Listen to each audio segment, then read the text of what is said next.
Hey everybody, and welcome to another episode of Superheroes, Movies, and Superhero Movies. I'm Justin Speck. I'm John Pelzel. Today we're talking about Thor Ragnarok. Released this year in 2017, directed by, and I don't know if I'm going to be pronouncing this guy's name right, but we're probably going to be saying his name throughout the show, so I'm just going to settle on Taika Waititi, I think is how it's probably pronounced. I don't know. Directed by Taika Waititi, written by Eric Pearson, Craig Kyle, and Christopher Yost, according to IMDb, and starring, of course, Chris Hemsworth, Tom Hiddleston, Cate Blanchett, Idris Elba, Tessa Thompson, Carl Urban, Mark Ruffalo, and the unforgettable Jeff Goldblum. And Anthony Hopkins, of course. He's okay, that Anthony Hopkins. He's all right. Who? Right, yeah, exactly. So this is the long-awaited, I guess, if you're a Thor fan, sequel or third chapter of the Thor films. Although, before we started recording, we did talk about how it doesn't really feel like a sequel necessarily to Thor the Dark World, which we have not done an episode on. We're skipping Thor the Dark World just because we got a chance to see this in the theater, so we figured we'd talk about it. And you don't really have to worry about spoilers about that, because I actually haven't completed the movie. Yeah, well, and I really don't think. I mean, you obviously didn't have to see Thor: The Dark World to understand what was going on in Thor: Ragnarok. Yeah, I didn't feel lost or anything watching this. I don't remember disliking Thor: The Dark World, but I will say that it wasn't perhaps as good as some of Marvel's other films, other installments. But I do know that a lot of people kind of consider it to be one of the weakest. Yeah, Marvel I've heard films. that. That's kind of one of the reasons why I never jumped on it. Right. And I got probably about 2/3 of the way through. And I don't remember disliking it either, but I also remember not necessarily liking it as much as the original one. Right. Yeah, I didn't like it as much as the original one either. I don't think it's bad by any means. I just don't think that it, like, Marvel has put out so many really good movies that it just doesn't quite reach that height as some of those. This one included, Thor Ragnarok, in my opinion. Just go ahead and put that out there. I really liked it, obviously. But yeah, so anyway. But I would say, honestly, the movies you kind of need to see before Thor Ragnarok would just be the first Avengers and Avengers Age of Ultron. You don't really have to see Civil War or anything before you see it. Yeah, I think you're right. Yeah, there wasn't really any Civil War connection.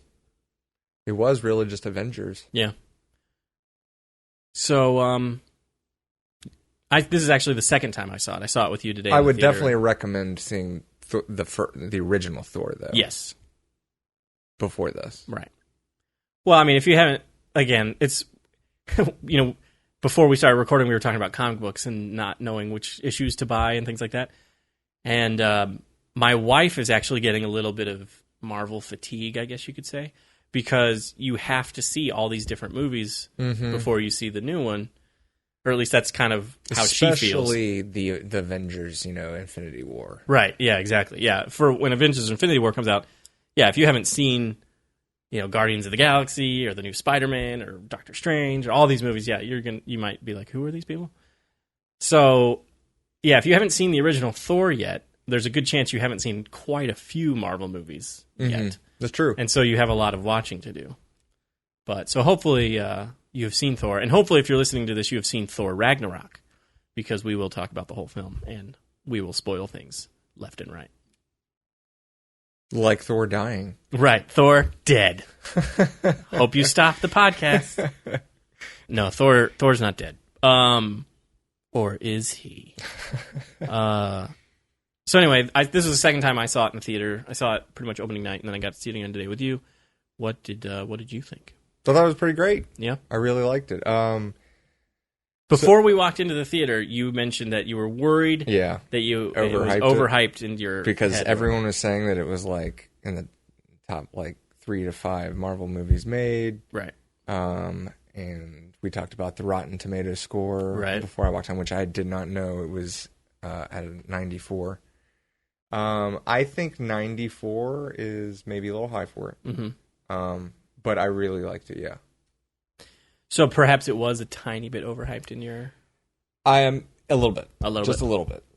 Not definitely wasn't the most overhyped Marvel movie that I've seen. What was the most overhyped Marvel movie? That's a good question. Maybe the original Captain America or Civil War. Yeah, because you didn't see Civil War until... Did you see it in the theater? I saw it in the theater. Oh, you did see it in the theater. Yeah, okay. we did a podcast on it. Yeah, I remember that. I just didn't know if it was afterwards or not. There were 2 Captain America movies that I just named. Yeah, they were. Maybe you got real high expectations for Captain America. Now, Winter Soldier was awesome. Winter Soldier was awesome. Yeah. We watched Winter Soldier, I think, to do an episode on it. Did we? We never did an episode on it. So just like Captain America, we're skipping part 2 and talking about part 3. Yeah, that's right.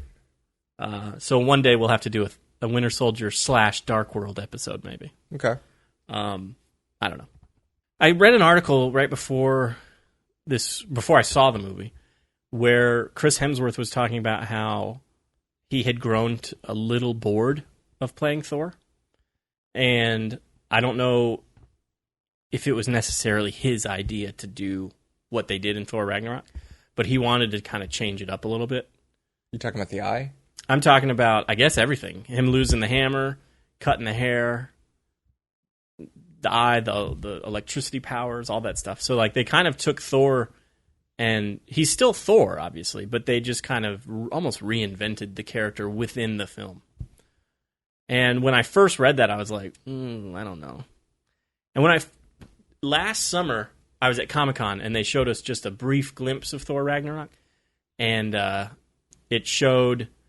They might not have even filmed this scene yet, because they showed concept art of the arena fight. And that was the first glimpse and confirmation, I guess you could say, that there was going to be that Hulk was in it, first of all, and that it was going to be kind of Planet Hulk, whatever, themed or whatever. And then they showed a quick clip of him with short hair. And everybody was like, whoa, because it was like a big deal that Thor was cutting his hair. I was mad. Were you? Yeah. When you saw the trailer? Because they showed it in the trailer, I'm pretty sure. I think the first time I saw his hair like that was in the Comic-Con footage with Guardians of the Galaxy. Okay. I could be wrong. When did the trailer come out? I don't remember. I remember the first time I saw him without his hair. I was like, what are you doing? Right. But and that's, I think, I thought I didn't mind it. I didn't mind it either. And obviously, I mean, I'm sure Chris Hemsworth likes it because I know he doesn't like wearing that wig. I've heard him. I remember when the first Avengers came out, he was talking about how he didn't like wearing that blonde wig. So I'm sure he's happy to just have his regular short hair. Yeah. But I think he looks by the end of the film, I think he actually looks pretty cool. Yeah. And I agree. I think if they had just cut his hair or whatever, it wouldn't have quite made sense. But having the whole... It's interesting because have you read Planet Hulk? I've seen the... animated movie? Yeah. I've seen the animated movie too. I haven't read it either. And so... Which was really good. Yeah, I liked it a lot. And I watched it like right before I went and saw Thor Ragnarok. And I was actually kind of happy I watched it because Korg was in the animated movie. Which I don't remember. He's a lot different in the animated movie. He looks more like the Thing in the animated movie, except with like a longer face. Uh-huh. And then Meek is also in the animated movie. And so just seeing those two characters kind of show up, I was like, oh, that's cool. And then even the name of the planet and everything is straight out of the Planet Hulk comic / animated movie. But however, it's like they took Planet Hulk and they made it Planet Thor. Exactly. And then just kind of had Hulk there. Yeah. Because Hulk was not like the champion or at least not in the animated movie. He was a prisoner. He was basically right. He was like Thor's character. Yeah, exactly. Yep. I remember when seeing when Banner, well, I guess it was the Hulk, was flying off in Age of Ultron. Yeah. Yeah, I was like, are they going to do Planet Hulk? Right. And then finding out, a few months ago, really, I guess when I saw, because I wasn't keeping up with any trailers or anything. I wasn't keeping up with any news. Gotcha. But I did see the trailer, and then when I saw that and saw that I was like, yeah, they're doing Planet Hulk. Wow, yes, I can't believe it. So yeah, I was pretty stoked about that, and And I think it really worked. I mean, I don't know, number one, I've read that Marvel doesn't actually I don't know how this works exactly, but I guess they don't have the film rights exactly to the Incredible Hulk. Like if they made an Incredible Hulk solo film, it would actually have to go through Universal Studios. I think so. That's part of the reason why they haven't done another Incredible Hulk film with Mark Ruffalo.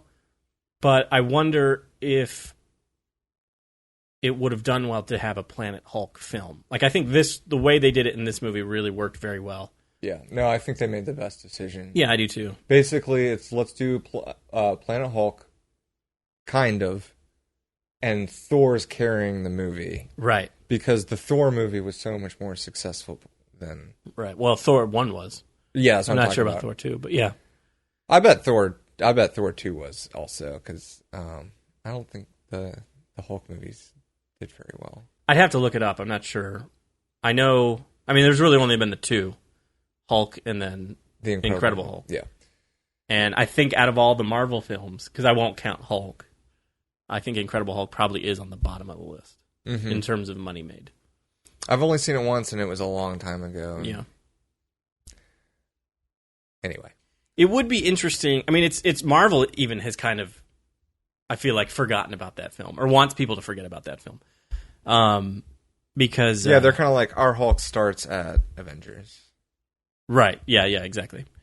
I noticed Marvel has just reissued a lot of their movies on Blu-ray. They have, like, it's the same... I don't think there's any new special features or anything. It's just new, like, packaging. But the early one, like Iron Man 1, Iron Man 2... Thor, Captain America, they all say Phase 1 on the side. And I saw them at like Best Buy a couple weeks ago, and I was looking through them, and it dawned on me, I was like, there's no Incredible Hulk. Even though Incredible Hulk is a Phase 1 movie, they and maybe it's because Universal owns it and not Disney, so maybe they can't do the DVD thing, but it really just seems like they're like, well, Edward Norton was in it. Right. He's not in our Avengers, so... It doesn't bother me too much, actually. Just sweep it under the rug, yeah.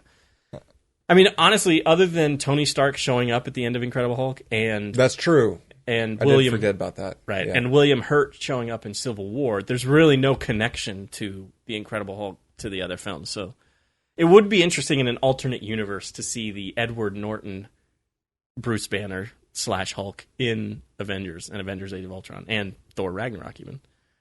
But... part of me wishes they had just gotten Mark Ruffalo in The Incredible Hulk and had it from the beginning. Yeah. You know? Yeah, then it would have felt a lot more... connected. Yeah. But obviously you couldn't predict the future that, we're not going to use Edward Norton again. Let's get Mark Ruffalo. Speaking of Mark Ruffalo, so in the comics I know Hulk has talked, a lot of times he just says simple things like Hulk smash or something like that. But I know in certain comics, and even in the Planet Hulk movie, he talks quite a bit. This is probably the first film where he's talked as much as he has. Actually, it is the first one. He did say a couple things like in Avengers, and I think he might have said one or two things in Age of Ultron or something. But he talks quite a bit in this movie. Yes. What did you think of that? I really wasn't a big fan. Right. I didn't like the way he was portrayed, kind of like a dumb oaf. Right. And if I remember correctly, in Planet Hulk, he could speak pretty articulately. Yeah, he could. Which, I don't know which way I like better. Because there was a few times in the Planet Hulk animated movie where it didn't feel like Hulk to me. And maybe it's because maybe when I read Hulk talking, I read it the way Mark Ruffalo was playing it in this movie. So I actually I was going to say I liked it in Thor Ragnarok, but he does come off as a dumb giant. Yeah. And branching off that, they tried to do a lot of humor with him. Mm-hmm. And that was one thing that was really bothering me in about the first half of this movie, was the humor was feeling extremely pushed for me and forced. Like, some of it was, funny, but it was like beat after beat. It was just, I was like, can I not watch a Thor movie and it kind of be taken a little more seriously? Right. But it seemed like the second half of the movie, they really pulled back the humor and kind of just started going serious with the movie. So I appreciated that. But yeah, for a little while there, I was really concerned about the humor because I didn't really find it that funny either. Yeah, there's I found it. I wish you could see these movies with a group on opening night with a large audience, because I don't know if that would change your opinion on it or not. Well, but there was a few moments where I remember laughing pretty hard when I saw it originally that you just weren't laughing at, and I was like, all right. I was like, maybe, and then part of me thought maybe it was just the lack of other people laughing at it or something. I don't know. Maybe, but at the same time, like I kind of like to experience not having that, because then I'm not necessarily being influenced. Right. So I can kind of decipher and really think about, was that funny or not? And like the first time, it was very early on in the movie. It was like pretty much the beginning, and it was very awkward. It was when he was like spinning on he's in the chains. And like it just didn't hit me as being that funny. And there were not that many people in the theater, and no one else was laughing either. So it was like dead quiet while it's happening, and it just made it even more awkward. Right. Which is funnier to me.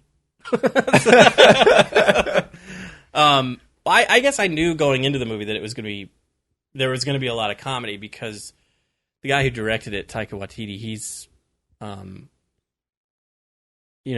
he directed a movie called What We Do in the Shadows, which was like a mockumentary about vampires, which I've never actually seen, but I've heard is very funny. He directed another movie called Hunt for the Wilder People with Sam Neill, which is why Sam Neill had a little cameo there. I liked seeing him. I love Sam Neill. And it was really, really funny. So I just he has like a comedy kind of background, and so I expected it to be humorous. He's also the voice. The director's he might have even been like the motion capture guy, but he's the voice of Korg. So he's this New Zealand guy. You actually have seen him before, because he was he was Ryan Reynolds' friend in Green Lantern. Which I remember not being all that impressed with him in Green Lantern. I agree. It's possible that because he was having to do an American accent or something, that maybe, I don't know. Speaking of which, I haven't seen Doctor Strange yet. So that was like kind of my first true exposure to Benedict Cumberbatch. Yeah. Though I saw like a comedy bit with him on Saturday Night Live or on Jimmy Fallon or something. Where he was playing Doctor Strange? Mm-hmm. Gotcha. But I couldn't believe how different he sounded. And like his American accent is insane. Yeah.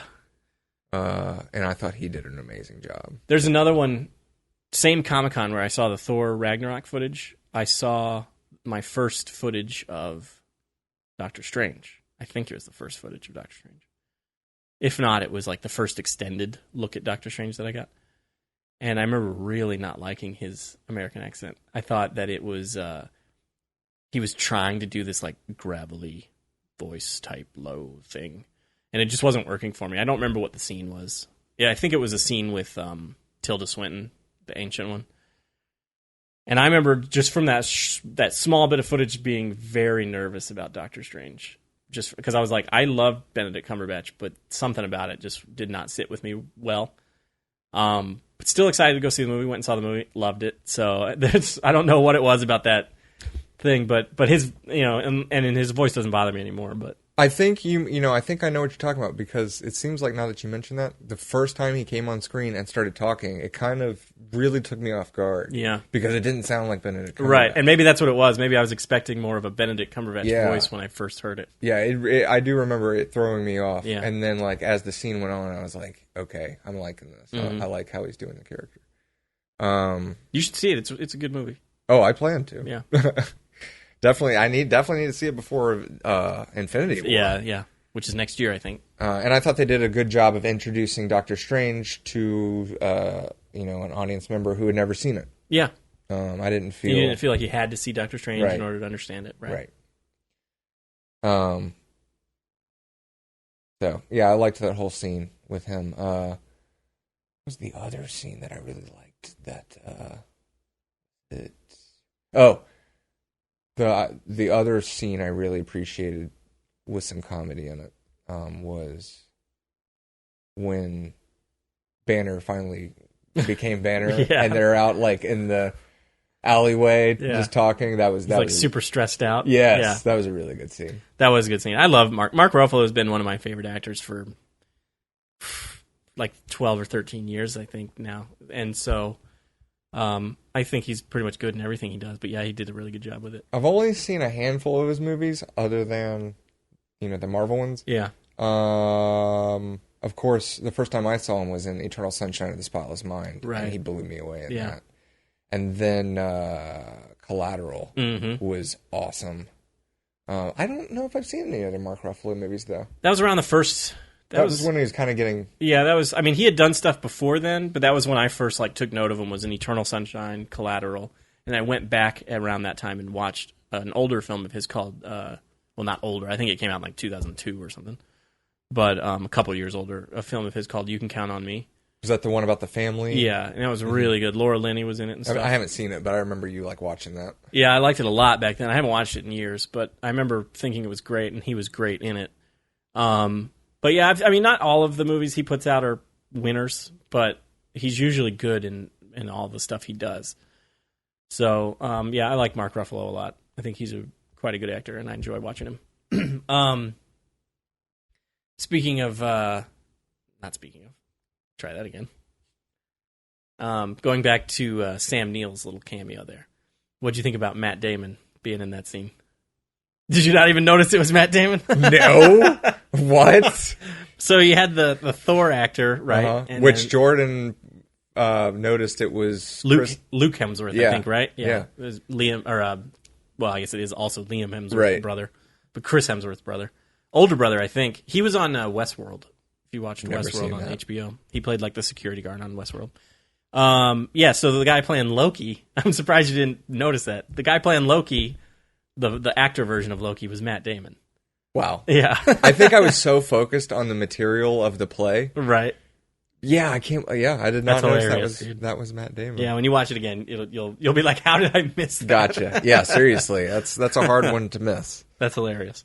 So yeah, so you had. I think I was also, speaking of that scene, I was taken aback by Odin. Right. I was like, he's so different.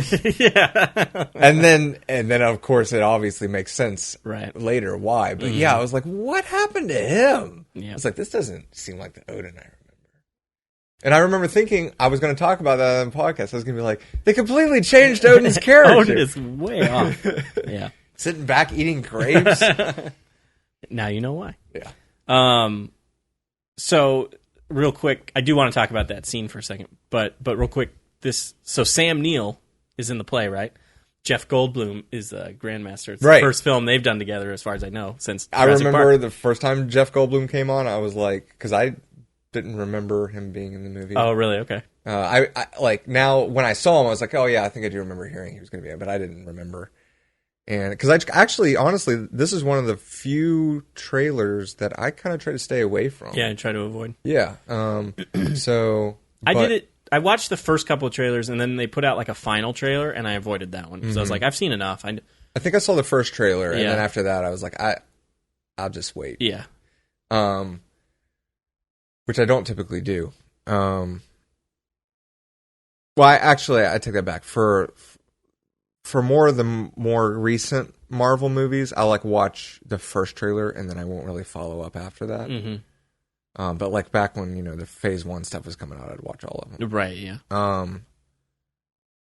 But we were talking about Sam Neill, Jeff Goldblum. Jeff Goldblum, right? So yeah, the first time he came on screen, I was like,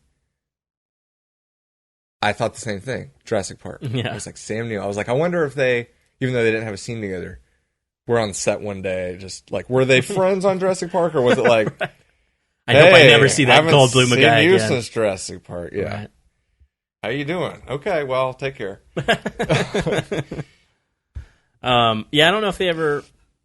I'm assuming they probably didn't have any scene. They probably were never on set on the same day because Sam Neill was doing these Asgard scenes, and Jeff Goldblum was always on Sekar or whatever the name of the planet was. But Jeff Goldblum is amazing in this movie. I mean, he plays that character. He plays it like Jeff Goldblum, essentially. You know, right. I mean, so it's not like he's doing an amazing. The pauses in the talk. What was that thing he said? I pardon you from living. Yeah. So it's whoever, I don't know if it was Taika Waititi's idea or some genius casting director, but whoever brought up the idea of having Jeff Goldblum play the Grandmaster was genius. Yeah. I thought he was really, he's really almost like the star of the movie, which is saying something when you got Thor and Hulk and Loki and Cate Blanchett and, Yeah, I thought she was annoying me at first. I think it was her writing. I thought a lot of the writing at the beginning for her was kind of, like I said, it was that comedy stuff where she went up and was addressing them. Right. Like, she's like, I got rid of Odin, and she was like, and you're welcome. I was like, no. Right. Yeah, like later on as the movie went on and the comedy started dying out and she became more of a villain. I thought she did a really good job. Yeah. Yeah, I like Cate Blanchett in it. I think she does do a good job, and I think she performs it very well. And my wife didn't like her antlers. I did. Yeah, I thought they looked good. I think I remember seeing her growing up, but I'm not sure. Yeah, I should say I never liked Thor, and I had no reason to not like Thor. I never read any Thor comics. I never really remember seeing him in any cartoon shows or anything. Right, he wasn't. Just based off appearance, I guess. I just was like, eh. I had an action figure of him. I had, some trading cards, but he was just a forgotten character back, at least for me, and the Marvel Universe when I was really into it as a kid. Right. I knew who he was. I remember, what was the guy's name? Was it Beta Ray Bill? Yeah. You know what I'm talking about? Yeah. Like, I was hoping he was going to be in this movie. Right. But because he was in Planet Hulk. He was in Planet Hulk. But I found out, I was reading about Planet Hulk, they put him in it because it's actually in the comics, it's Silver Surfer. Oh, you know what's awesome is when I saw Surtur destroying Asgard at the end, it's this huge thing, that got me jonesing for Galactus. Mm-hmm. I was like, you can do Galactus now. Right. Like, you can. But where do you put him? I know where you put him. You do a Silver Surfer movie. Yeah. Just a Silver Surfer movie. No Fantastic Four, just Nope. Silver Surfer. Because have you ever seen the animated show? There was an animated show. Silver Surfer show? Yeah. No. It used to be on Netflix. I never saw it. I only watched the first 3 episodes or something, but it was awesome. Oh, wow. And it wasn't that, it was just because I didn't know the story. And the story is just fantastic. Really cool. So that'd be cool. Yeah. I think I would love for them to do a Silver Surfer movie, and then you could put Galactus in there. Right. And technically, Thanos is a part of that as well. Yeah. Again, it's hard because I think Fox owns the rights to Fantastic Four, so I think they own the rights to Galactus. And honestly, I don't know Surfer. how many more characters you want to put in the Marvel universe in the movies, right? I think it's pretty crowded now, Yeah. and that's not. I don't think they've gone overboard, but I think you've come to the limit. I feel like especially after Infinity War, I feel like you've definitely come to the limit. Because we're adding the Guardians of the Galaxy to the Avengers. Right. With Doctor Strange, I mean... Black Panther now, and which, Spider-Man. by the way, that movie looks awesome. That movie looks incredible. I cannot wait for Black Panther. Yeah. So we haven't even seen any footage. I did finally look up it and saw, the leaked footage from Comic-Con, and it looked amazing. But I'm still a little nervous, honestly, about Avengers Infinity War, just because of how crowded it's going to be. I'm really hoping that it doesn't seem... Well, I mean, it's going to be 2 movies. Well, it was originally. I thought they said it's going to be 2 again. And it's just not Infinity War Part 1 and Infinity War Part 2? I thought I heard recently that they were actually doing that. Okay. Well, that makes sense. I think, now that you say it, I think you're right. I think they just decided... Because originally it was going to be called Infinity War Part 1 and Infinity War Part 2. Right. And this one is Infinity War, and I think the second one they haven't released a title for yet. Right. Right? Yeah. But I believe, that I remember reading pretty recently that there was a second... Yeah, I think you're right. Avengers 2 Infinity. So hopefully it won't be... Well, hopefully... See, my the other fear I have with movies that are split in half like that is the first movie feeling like all set up. Mm-hmm. Oh, of course it will to a degree. Right. Because you never have that conclusion. Right. Originally, Justice League was supposed to be a Part 1 and Part 2 as well. Right. And one of my friends and I were talking about this recently, and basically, I felt like apparently the original plan for that was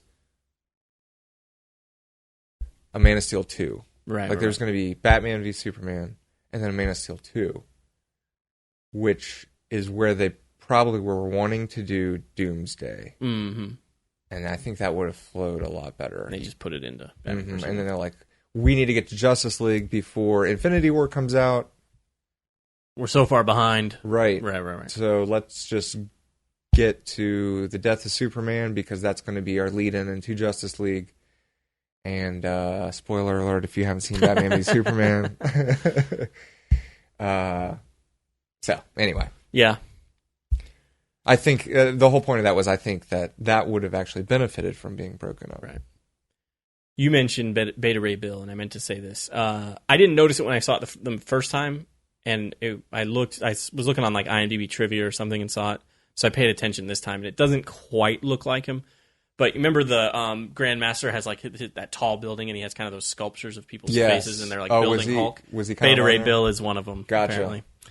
Beta Ray Bill wears in the comics. I actually didn't even know about Beta Ray Bill, to be perfectly honest with you, until I watched the Planet Hulk movie. He wears like the same armor as Thor. He's the same as Thor, so I looked him up, and apparently he is able to pick up Thor's hammer. In the comics, I guess there was a little bit of a fight between them over who should get the hammer, and then I don't know if it was Odin or somebody, but somebody gave him his own hammer, and then he became like the Beta Ray Bill that everybody knows, I guess. But yeah, his helmet looks just like Thor's, and so the sculpture of him in the movie doesn't look like Thor's helmet, but you can tell it's him, like that long kind of snout face and everything. Gotcha. So it kind of looks like him in Thor Ragnarok. Okay. Interesting that they just totally decided to make that its cameo, though. Right. It would have been interesting, actually, to see Beta Ray Bill in like the arena, you know? Like, I was going to say, you could have had him, like, leading up to the Thor battle, like having Hulk finishing off Beta Ray Bill or something. Beta Ray Bill, but then again, he would have been a champion too. He wouldn't have just been someone like they threw Thor in like he was just prison. Right. And you can't have Beta Ray Bill like be defeated so easily and tossed aside. So exactly. So yeah, I guess it's kind of a lose-lose in terms of trying to bring him in the film. And you don't want Beta Ray Bill to come in and save the day, because Thor needs to win and stuff. So when you really get down to the bones of it, I guess there were probably good reasons they didn't have him in it. Hopefully, though, they talked about it. I imagine they did. Obviously, if that's him on the building. Right, yeah. So, Carl Urban plays Scourge, who's I don't know who Scourge is. Oh, the guy with the... Yeah. He's from the comics, I know that, but I don't know anything about him. I did not know that was Carl Urban. Yeah, Judge Dredd, man. Yeah, I'm staring at your Judge Dredd comics right now. What a coincidence. Yeah. That movie was so good. That was good. They need to do a sequel. I really wish they would. It's one of those movies that I don't think did well, so... Yeah, they're not. It kind of got like a following later after the fact type thing. It'd be nice. Everyone that saw that movie loved it. Yeah. Just not that many people saw it. Exactly. I didn't see it in the theater. I wish I had. Yeah, I didn't either. I watched it on Netflix, I think. Mm-hmm. But anyway, Carl Urban plays Scourge. Okay. I felt like his redemption was kind of cheesy. Yeah, a little bit with the guns. I thought the guns were kind of cool, actually. Especially when he got down there at the end, and like it was very like 90s Rambo style. Yeah. But it reminded me even more of like Doom.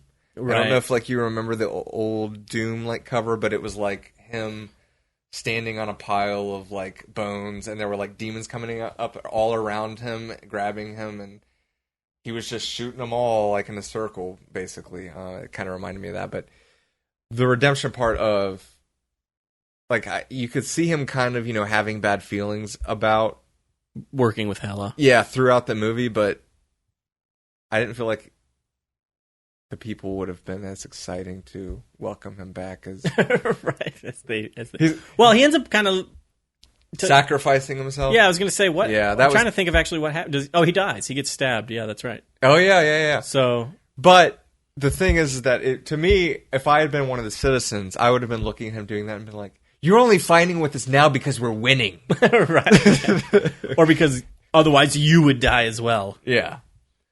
Yeah, he was fine. You know, I guess you need somebody to be kind of Hela's right-hand man, I guess, sort of. But, so I like that they had somebody who's kind of morally conflicted about it, at least for a little bit. And I did like the guns part. That was actually kind of cool. I mean, it was cool because it's Thor. Right. And he expects him to come out with these giant hammers or something. Right. And he comes out with 2 assault rifles. Right. And you were laughing when he first was pointing out the guns, he was showing those 2 women. Oh, yeah. It was hilarious. Did you hear what he called them? Yes. Yeah. Des and Troy. Yeah, Des and Troy. Oh, is it Troy? Yeah. So together they destroy. Yeah, I thought that was pretty good. Yeah. One thing that I kind of wish they had done a little differently in this film was, and I'm not going to remember their names, but you remember Thor's buddies? Yes. From the original movie? Yeah. So I guess Volstagg is the name of one, and Fandral. Zachary Levi played Fandral, and Ray Stevenson played Volstagg. And there's also Hogan, who Hogan, assuming I'm pronouncing that right, actually had like a pretty decent scene. He's the one that stands up to Hela before she kills everybody, and then he even he's hurting and he still is trying to fight, and she ends up killing him. But for Volstagg and Fandral, as soon as she comes through the Bifrost, he's like, "Who are you?" And she just kills them, and they don't put up any fight. I know the movie doesn't need yet another fight scene, but I feel like they should have just. I mean, they're Thor's warriors, you know. They should have put up a little bit more, or they shouldn't have gone down so easily. I think they just kind of killed him off real quick. Yeah, exactly. It was just kind of we don't need these characters anymore, you know. So let's just get rid of them.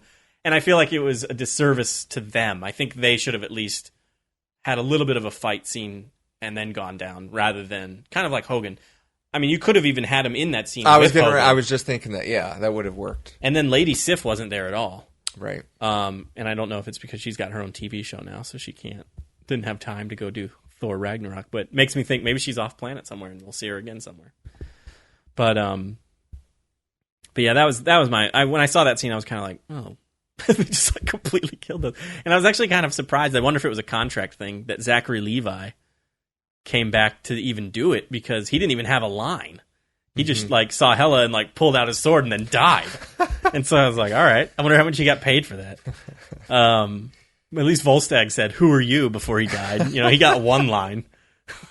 But yeah, I think they should have put him in. I think it should have been, I don't know who else it would have been, because Scourge was sweeping. But, or you didn't even have to necessarily kill anybody in that scene. He could have been the one operating the Bifrost, and she just recruits him right there.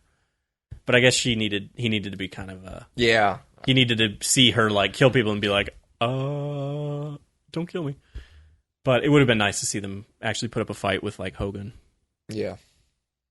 But whatever. So who? What's the girl's name? Valkyrie. Yes, Valkyrie. Played by Tessa Thompson. So I thought I've never seen her before in anything. I had seen her. I've seen her in Creed, which is Creed. Essentially Rocky 7. Right. But yeah, I was impressed with her. I thought she was good. She pulled off I feel like they were going for a very Michelle Rodriguez image. Right. Tough girl. Yeah. And she pulled it off, and I thought her acting skills were, pretty great. Yeah, very good. She's also in Westworld, another, that HBO show I was talking about, with Luke Hemsworth. She's also on that. And in both Westworld and Creed, she has American accents. So I don't know if she's an American doing a British accent, or if she's... I think she's probably British. Because her British accent was pretty good. It was. It sounded like coming that from was an her, American. Yeah, I think I'm guessing she's British. Well, she was born in Los Angeles, so unless she was raised in England, I think she's faking it. Wow. Well, that was pretty good. Yeah. I thought she was British. Yeah. Granted, Christopher Nolan was born...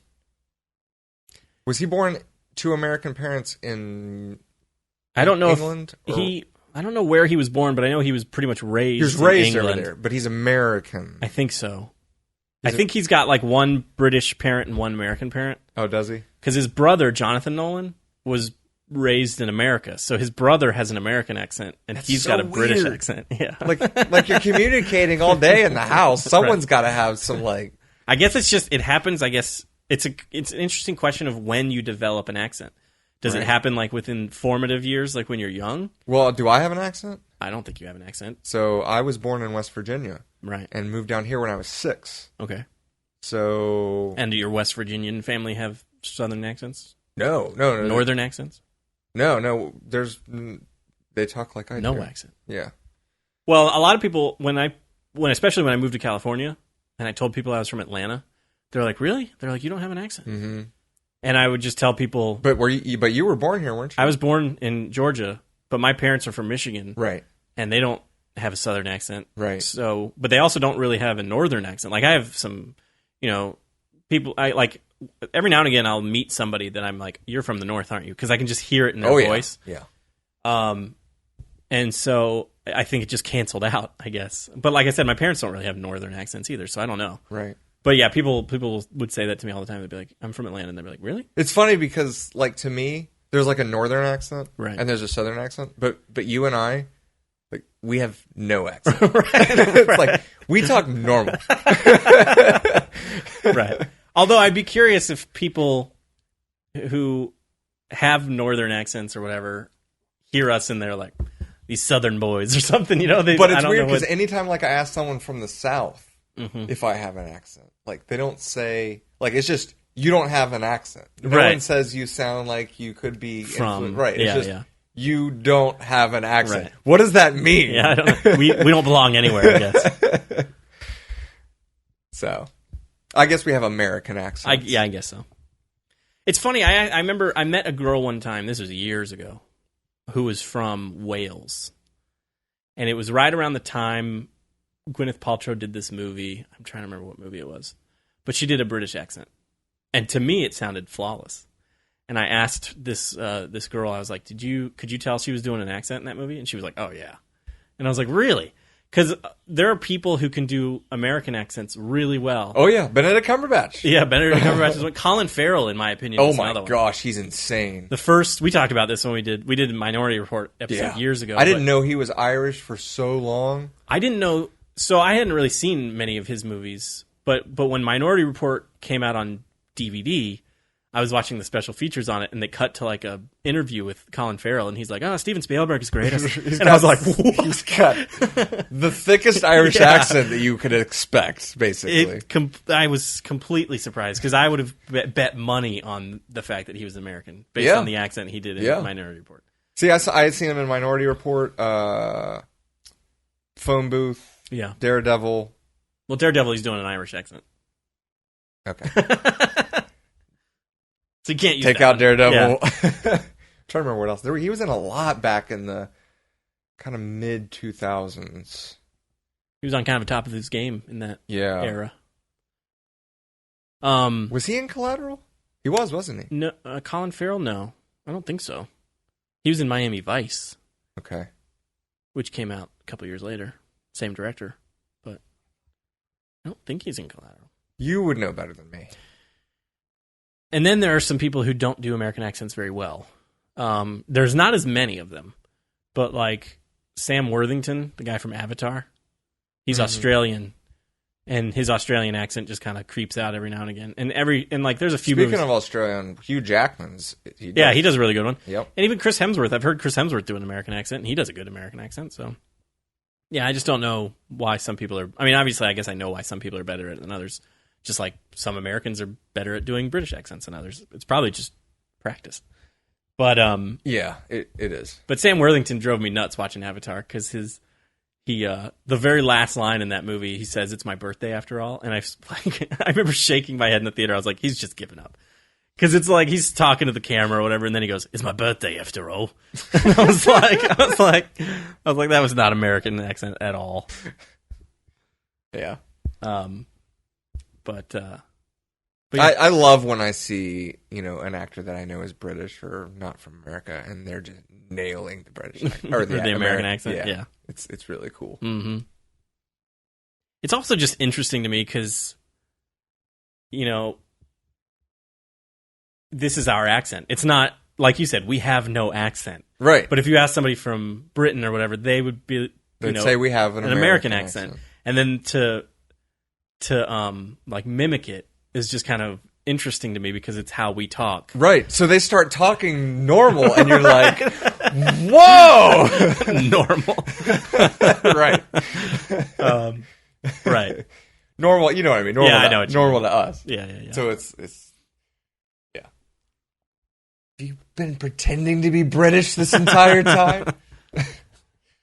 So what did you think about Korg? I liked the first time he speaks. I was pretty happy, actually. Yeah. You actually like the voice? Yeah, like, hey, man. it just took, it was supposed to be comical. Right. That was pretty, and I didn't find it funny. I just found it kind of cool because you always have these, big, burly, rocky guys with the huge, gravelly voice, which frequently makes sense, but I like there to be... to mix it up a little bit. Yeah. Yeah. I agree, and I, having watched Planet Hulk right before I went and saw Thor Ragnarok, Korg in the Planet Hulk animated movie is voiced by Kevin Michael Richardson, I believe, who has a very deep voice.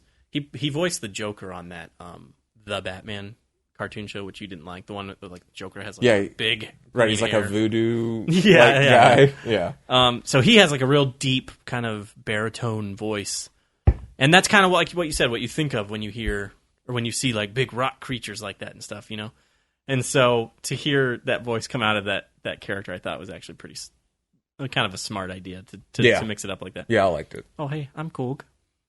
And he's so polite. Yeah. I love that scene at the end where he's like, oh, Meek's dead. He's like, I just didn't know what to do with him. Yeah, pretty funny. Pretty funny stuff. I like Korg. I'd like to see Korg more. It'd be again, we've talked, it's too much, the adding of the characters. Yeah, there's so many he's like characters. almost like a sub He won't character. be in Avengers, but like it'd be cool to see him show up in Avengers, even if it's just like a little cameo. Yeah. Hit some alien in the face once. Right. He's like, oh, hey, man. Hey, Thor.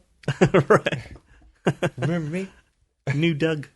But I won't be disappointed necessarily if I don't see him either, just because I know the movie's going to be jam-packed.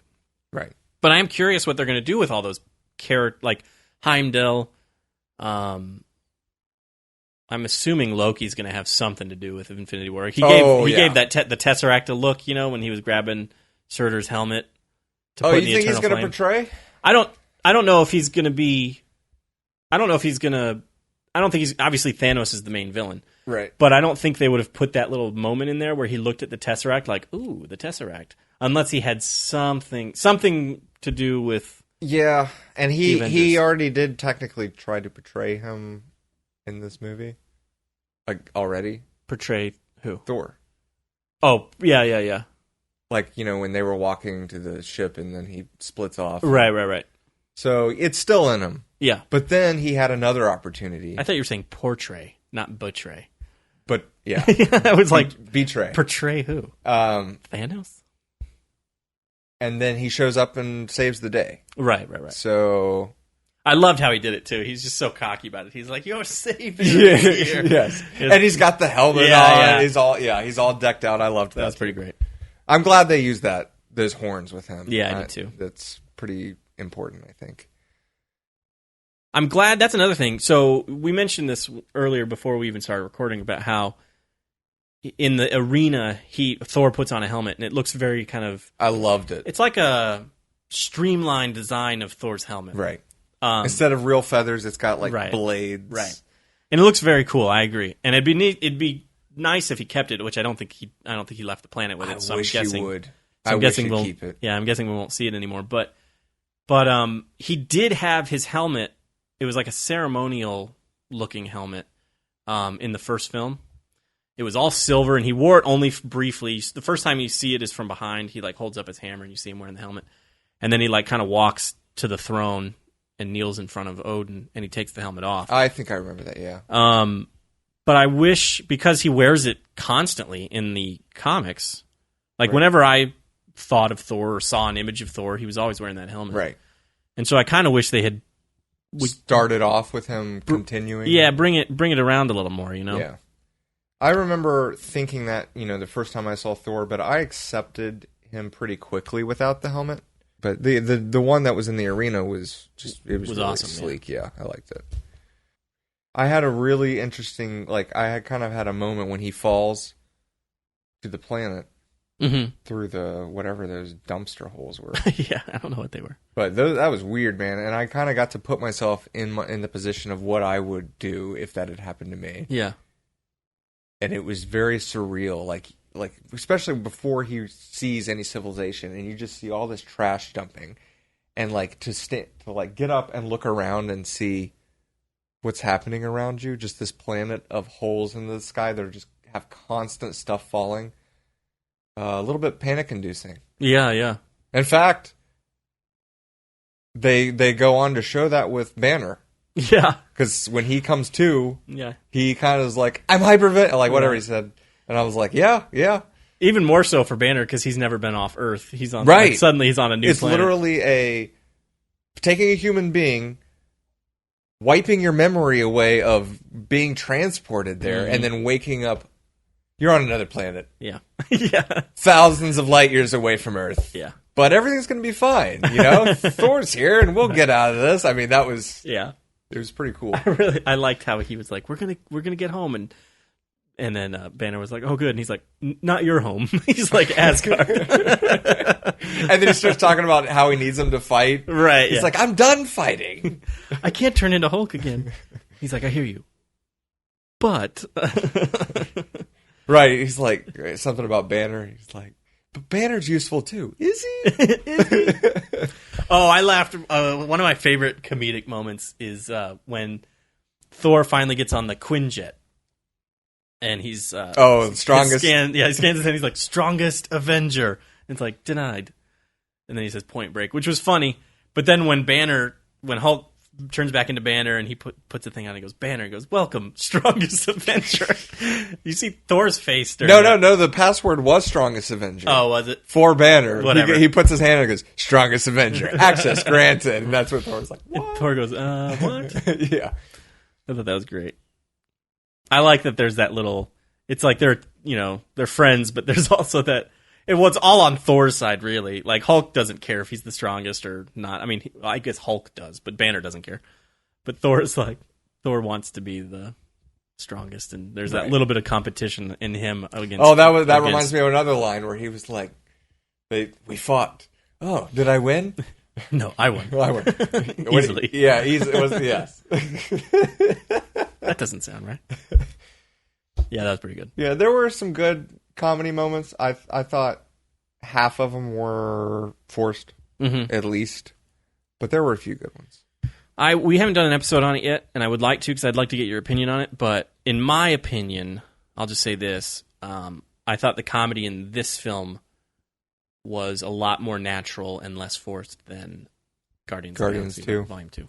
That's scary to hear. Yeah, that's my opinion. I mean, I watched a video on Joe Blow the other day that was like top 10 Marvel movies. And I forget what number 10 was, but I agreed with all of them. And then like number 7 was Guardians of the Galaxy Volume 2. And I was like, I'd probably take that one off the list. Like, to me, and maybe I just need to watch it again, but to me, Guardians of the Galaxy Volume 2 is probably is probably near the bottom of the list of Marvel movies for me. But like I said, we should probably do an episode on it. I won't give away too much just now. Sounds good. Holy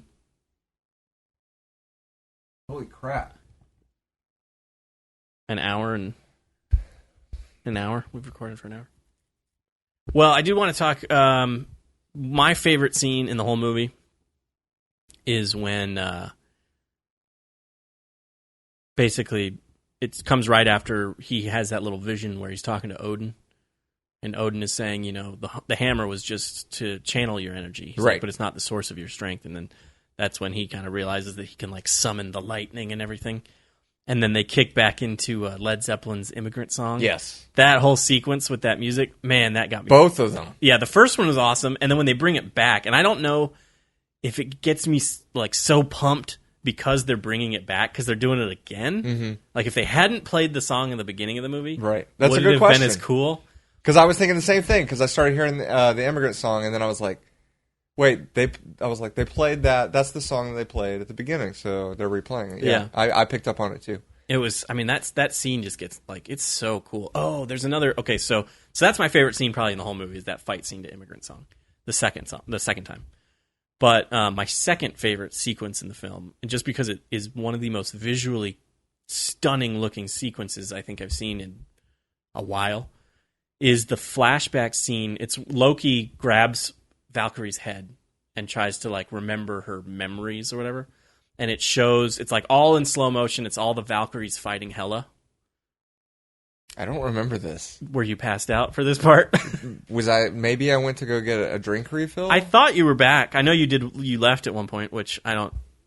I tried. How do you walk out of movies? I had to use the restroom. Yeah. And I actually, if you didn't notice, I waited until, because it was during the arena scene. Yeah. So I waited until after that was done, and then I felt like there was a little bit of filler between, and that was. You probably picked the best time to go. Yeah, I was trying to, and that was actually before I had started kind of liking Cate Blanchett's character. So at that point, I was kind of like, I don't really care too much about what she has to say. I think the only thing you missed was Heimdall's first like introduction into the movie. Basically, it was if I have to use the bathroom, now's the time to do it. Yeah. So you had to have been there because this was what Loki and Valkyrie tell Grandmaster that they can find. Loki says, "I'll find him. Give me 12 hours. I'll find Hulk and Thor." Essentially. And Valkyrie says, I can do it in 2 hours. And then Loki's like, I can do it in 1. I remember that. So right after they leave there, they kind of get into a little bit of a fight. And then Loki realizes she's a Valkyrie. And he like grabs her head and like kind of gets into her mind. And there's this sequence of, you see all the Valkyries riding like the winged horses and all that. Oh, yeah. And it's all in slow motion. And there's there's this moving light source. And it just has, like, the coolest look to me. Like, I think I was just so entranced by that, because I remember almost being in a very, it was like... It's almost like a dream. Yeah, exactly. Yeah. Mm-hmm. So, I had kind of forgotten about that. And I honestly don't even remember really what was in it, but I just remember kind of flowing with that scene. Yeah. It's really cool. I remember seeing it in one of the previews, like a glimpse of it, and then seeing it in the movie. I was just like, this is one of the coolest sequences I've seen in a long time. So that was probably my second favorite. Well, I mean, if I had to order them, it would go Immigrant Song, Arena Fight, and then that scene. Gotcha. Because the arena fight with Hulk and Thor was incredible. Yeah. So in the post-credit scene, Loki and Thor are talking, and Loki basically says, do you think it's a good idea to bring me back to Earth? And he's like, probably not. He's like, but things work out, or whatever. And then it shows their ship in front of a giant ship. Yeah. And I don't recognize that ship. I don't either. So I was bringing up the fact that it could be related to Guardians of the Galaxy because that scene from Comic-Con where Thor comes crashing through their ship. Oh, maybe. Remember that? I don't, but maybe. Okay. I saw I saw a leaked version of it or whatever. So I did too. Yeah, that's true. That was the beginning. I only watched it once. Yeah, me too.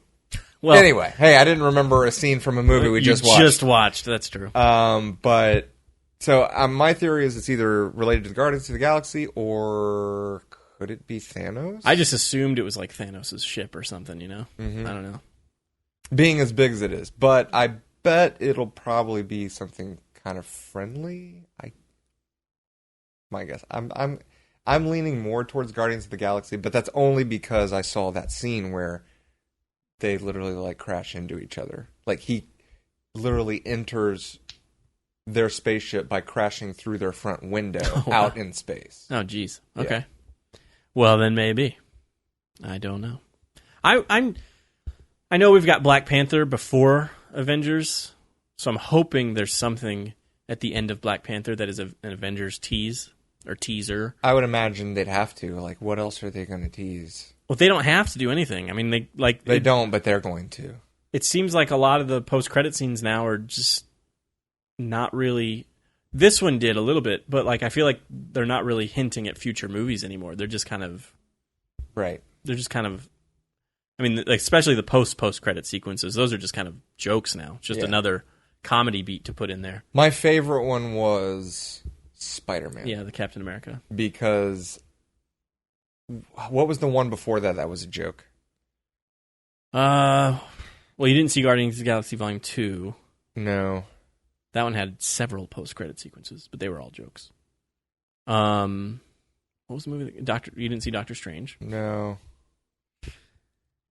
The post-credit scene, by the way, for Doctor Strange, there had to have been a one after the credits, like at the end, that I'm not remembering, but the mid-credit sequence was the scene essentially from Thor that we just saw where he's like, I don't drink tea, and then he's got the mug of beer, and he basically just says, so if I tell you where Odin is, you'll leave Earth? And he's like, yes. And he's like, okay, I can help. And that was like the end.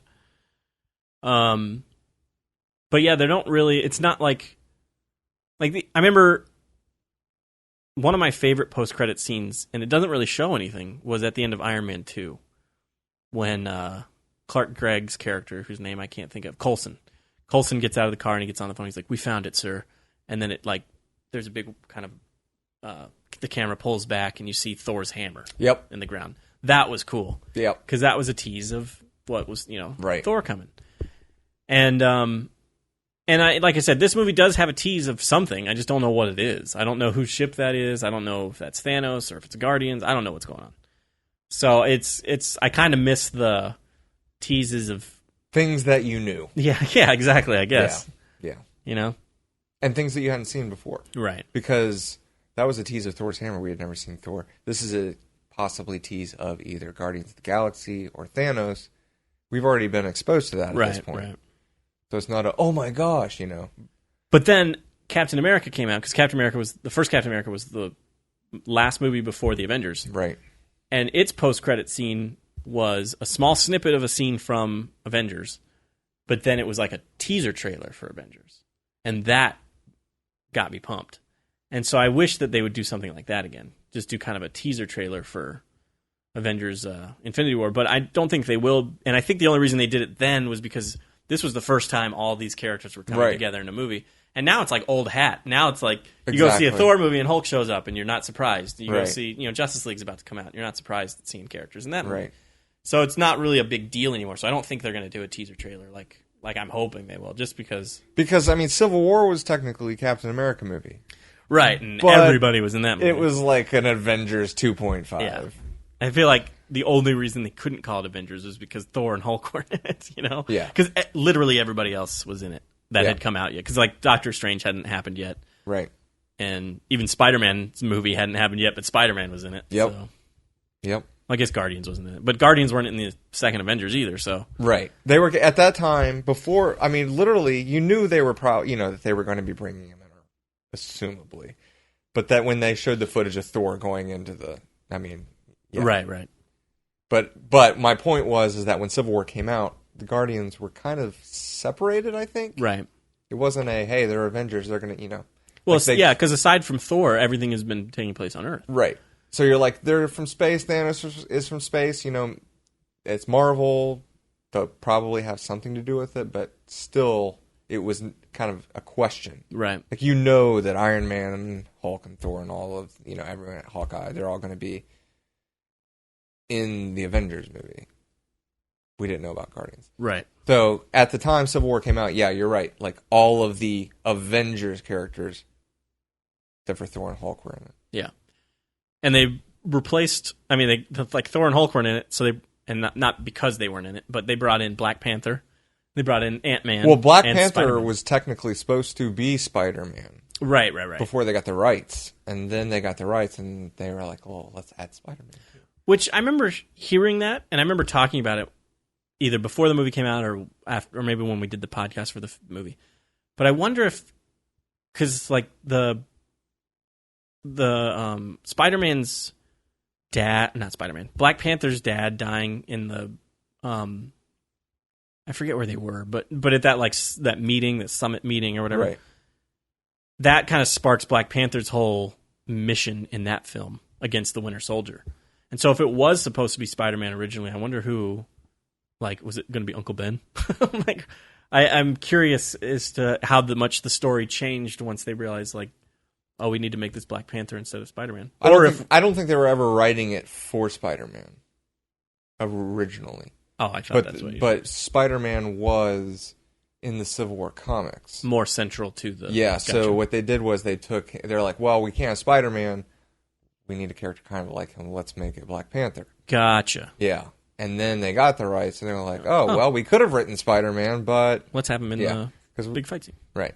So the question then is, if they had had access to Spider-Man the entire time, would Black Panther have even been in the cinematic universe? I think eventually he would have, yeah. But maybe not introduced in Civil War. It is interesting that we've gotten to a place now where, it used to be Iron Man had his movie, and then Thor had his movie, and Captain America had his movie, and then you put them in a movie together. And now you don't even have to have a character. Spider-Man makes sense because everybody knows who Spider-Man is. But it's like, normally in the past, you would have had a Black Panther movie first, right, and then brought him into Civil War or whatever. But now you can just introduce him in another character's movie and then give him his own movie. It's like Marvel, and it works. Marvel knows what they're doing. And I hope, I really hope Justice League turns out well. Well, have we seen a movie yet? Like, isn't Black Panther the first one that's a character getting their own movie after being in? Well, Spider-Man Homecoming. Yeah, but like you said, I don't really everybody knows Spider-Man. So no. So we don't know if it works, but I'm assuming it does, based on that trailer. Black Panther looks pretty awesome, so yeah.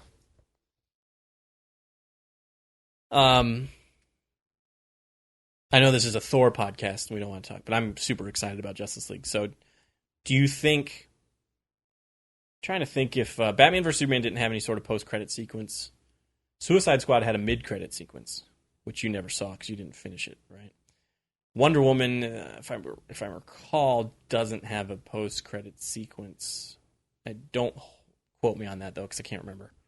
So I'm curious if Justice League... Because I remember when Batman vs. Superman came out, they talked about it, apparently. Zack Snyder felt like it was more Marvel's thing and didn't want people to think they were like kind of copying Marvel.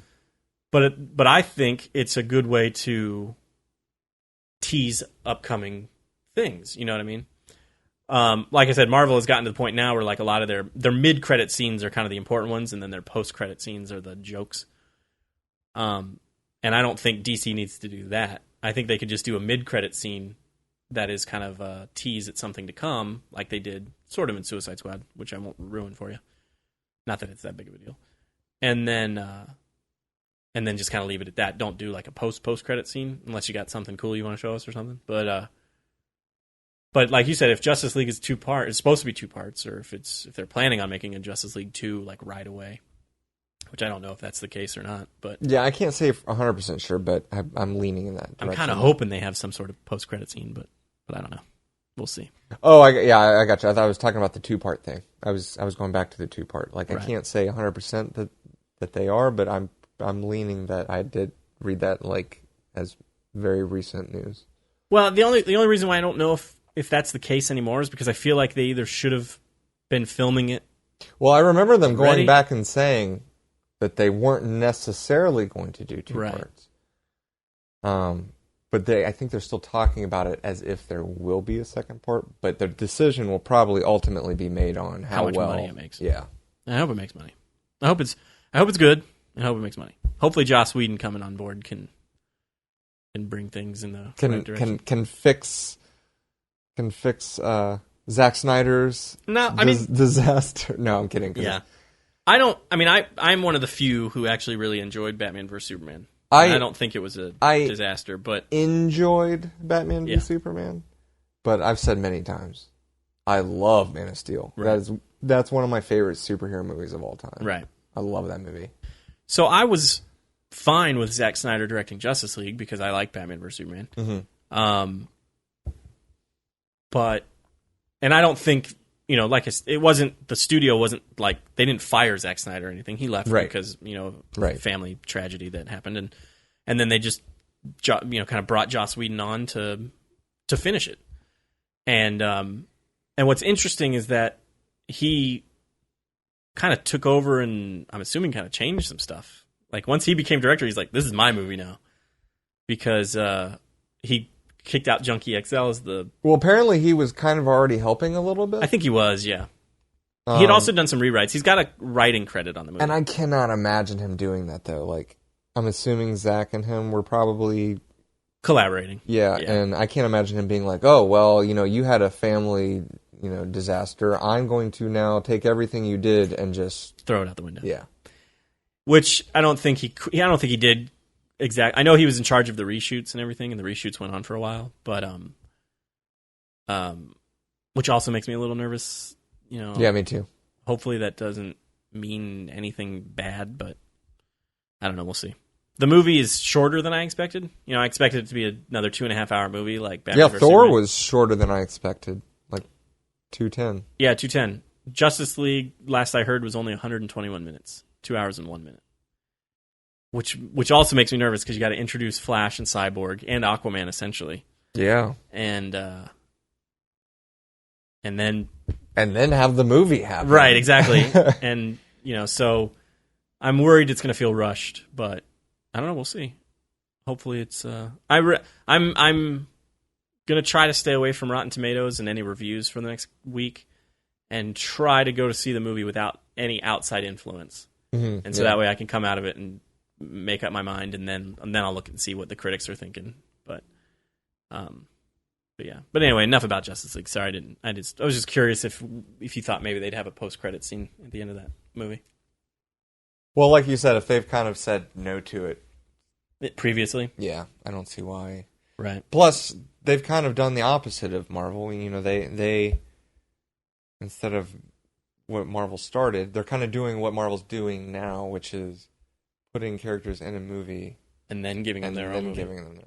Right. And so I know. What's there to really tease? Yeah, I guess it would just be the Aquaman movie or something, Right. And that would be very weird if you've seen Aquaman now in the Justice League movie, and then all of a sudden it's like, we've got an Aquaman movie coming too. Right. Okay. I hope you like Aquaman in this movie because you're getting more.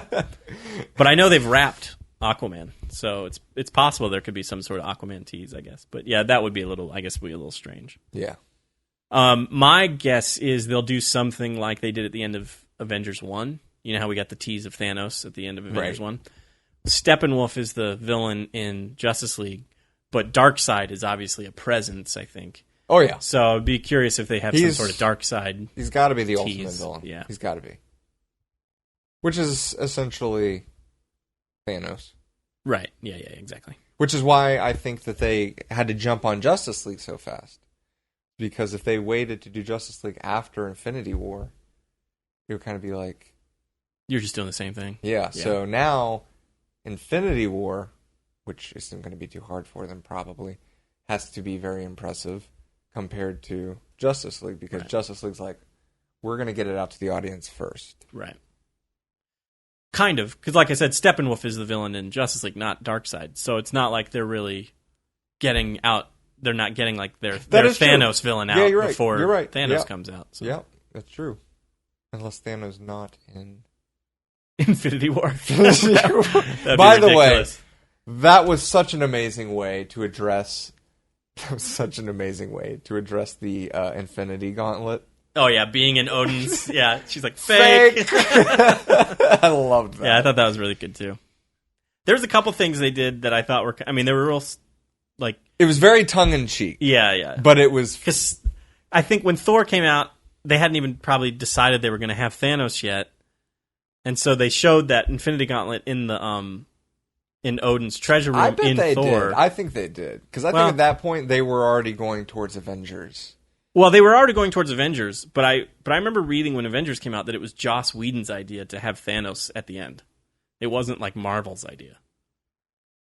I could be wrong. But that's what I remember reading. Okay. Gotcha. So I was thinking, they thought, oh, wouldn't it be cool to have the Infinity Gauntlet in Odin's treasure room? And then when they started introducing Thanos, they were like, oh, crap. And so, yeah, I thought it was really great of them. Just go fake, and she pushes it over. It was perfect. Yeah. Very, very quick message to the audience. You don't need to worry about this. Right. Another thing that I liked, it was in the very, very beginning. So when Thor leaves at the end of Avengers 2, he's talking about the Infinity Stones, and he's like going to go find out more about the Infinity Stones or find out where they are or something. And clearly, this movie has really nothing to do with that. So in the very beginning, he's like giving a little recap. He's like, I'll have to go look for some Infinity Stones. He goes, didn't find any.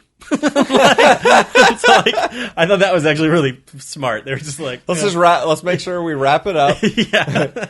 He did nothing in between these two movies. Didn't find any. I like that. I knew he was talking to someone because as he was talking, like it comes across first that he's talking to the audience, kind of like Spider-Man does in the Raimi movies. Right. But like very quickly, I was like, they can't have him doing that. Like, there's maybe someone below him that he's talking to, or another whatever. And then they showed the skeleton, which my wife got a big kick out of when the jaw fell off. Yeah. She cracked up. Yeah. That was actually, it's funny that your wife thought that was so funny, because when I saw it the first time, that was actually, which happens immediately, it's in the very beginning of the film, that was like the one moment that I thought was kind of a forced laugh, the jaw falling off. Because it was funny enough just seeing the skeleton, him talking to the skeleton, and then the jaw falls off. I was like, all right, one step too far. But that's probably the only moment in the movie, in my opinion, where I thought the joke was like forced. Mm-hmm. I thought, like I said, the first half of the movie was pretty forced. I thought a lot of the stuff in the first, especially the first like 20, 30 minutes was very forced. Like I said, the chain thing where he's spinning, you thought that was funny. I just thought it was very awkward because of how quiet it was and no one was laughing. And I was like, yeah, I guess. It is weird how, I mean, that the audience today was not very big. It was like 10 people. Yeah, it was very empty. So I think also, because when I was laughing, like really laughing, I was keeping it very quiet. Yeah. Because you're like, when there's very few people in a theater, you are self-conscious, kind of, or at least I am. Where, like, I'll laugh, but, like, I don't want to be the only guy going, right, really loud. But when you're in a theater full of people, it doesn't... It's infectious. Yeah, and so, like I said, people did laugh at the scene with the chains and him swinging and being like, wait, hold on a second. But yeah, you're right. Like, it was very quiet today. Yeah. But, I was going to say, I was blown away by all I have to do is take off that big eyebrow of yours. Right. And... then he does the fighting, and then I don't remember how he does it, but he gets that thing off of him, and then it just falls to the ground. He picks it up and throws it over his shoulder, and that's when I was like, "Oh man, that was awesome!" So, Thor's. I mean, like I said, I didn't like Thor when I was younger, and I had no reason for that because I never read any Thor comics, never really saw Thor do anything. I just thought God of Thunder just didn't sound like a superhero to me, I guess. And it was almost like, Greek mythology, kind of just like Norse mythology, really. Yeah, it is Norse mythology, but at the time, I didn't know what Norse mythology was. Right, me neither. So it kind of put it in that Greek mythology, and I liked Greek mythology at that age, but at the same time, it was kind of astute and maybe kind of boring. Right. So it's like, how can that guy be? That's how I viewed it. I was like, out of all the superheroes, I thought he was, and again, I had no real basis for this thought, but I thought he was the most boring. Yeah. But it wasn't until the Thor movie came out that I suddenly was like, oh, Thor's actually kind of cool. And I'm ashamed to admit that it took me that long. Yeah. I'm with you. I was the same. Yeah. Well, I think we've been talking about this movie long enough. You want to give it a rating? Yeah, I'll give it 4 out of 5 stars. 4 out of 5 stars. I really enjoy this movie a lot. I think it's in my top 5 Marvel movies for sure. I don't know if it's in the top 3, but it's in my top 5 for sure. And I give it an A. Okay. Yeah, very high. Liked it a lot. I don't know if it would make it in my top 5, but it might. I'd have to really think about it, but I'm not going to do that right now. What's your number 1? Probably Iron Man. Yeah, the original Iron Man? Yeah. That's probably my number 2. My number 1's the first Avengers. I just love that movie. Mm-hmm. I like Avengers a lot. Yeah. But for me, the magic was kind of the rebirth of the superhero genre with Iron Man. Yeah. Thor is up there. The original Thor is probably up there too. I think I liked the original Thor better than this one, honestly. Oh, okay. I mean, this was a fun movie. Yeah. They're so different. It's hard to compare them, really. I think what just impressed me so much about the original Thor was how simple it was and original. Like, it was the first time Thor had been done, and in that just a movie kind of in that way. Yeah. It was very fresh. Mm-hmm. So, anyway. But yeah, I really, really, it was a really good movie. Yeah. Sweet. Well, we'd love to know what you think about Thor Ragnarok. You can always let us know on our website, www.cinemaheroes.com. You can leave us a comment on Facebook, facebook.com/SM and SM podcast. Or you can tweet at us on Twitter @CinemaHeroes. We'd love to hear from you. I think that about wraps it up for this episode. I'm Justin Speck. I'm John Pelzo. Thanks for listening. Thanks for downloading.